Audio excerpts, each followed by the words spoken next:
ನಮ್ಮ ದೇಶದಲ್ಲಿ ತಯಾರಾದ ಕೊರೋನಾ ಲಸಿಕೆ ಬಗ್ಗೆ ಅಪಪ್ರಚಾರ ಮಾಡುತ್ತಿರುವುದು ಮತ್ತು ಇದರಲ್ಲಿ ಕೆಲ ಪಕ್ಷಗಳು ತೊಡಗಿಸಿಕೊಂಡಿರುವುದು ದುರ್ದೈವ ಎಂದು ಬಿಜೆಪಿ ರಾಷ್ಟ್ರೀಯ ಪ್ರಧಾನ ಕಾರ್ಯದರ್ಶಿ ಸಿಟಿ ರವಿ ಹೇಳಿದ್ದಾರೆ.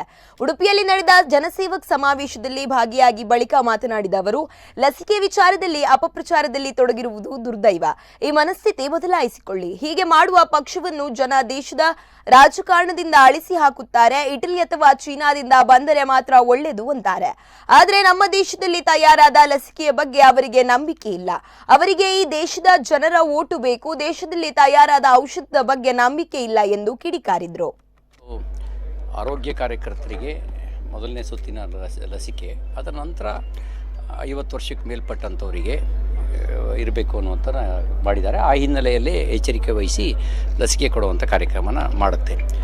ದುರ್ದೈವ ಸಂಗತಿ ಅಂದರೆ ಇದರಲ್ಲೂ ಒಂದು ಅಪಪ್ರಚಾರ ಮಾಡುವಂಥ ಒಂದು ಷಡ್ಯಂತ್ರವನ್ನು ಕೆಲವರು ಮಾಡಿದ್ರು. ಜನರ ಆರೋಗ್ಯದ ದೃಷ್ಟಿಗಿಂತ ನಮ್ಮ ದೇಶದಲ್ಲಿ ತಯಾರಾಗಿರುವಂಥ ಔಷಧಿಯ ಲಸಿಕೆಯ ಬಗ್ಗೆ ಅಪಪ್ರಚಾರ ಮಾಡೋದೇ ಒಂದು ಷಡ್ಯಂತ್ರದ ಭಾಗವಾಗಿ ಕೆಲವು ಪಕ್ಷಗಳು ಮಾಡಿಕೊಂಡಿದ್ದು ದುರ್ದೈವದ ಸಂಗತಿ.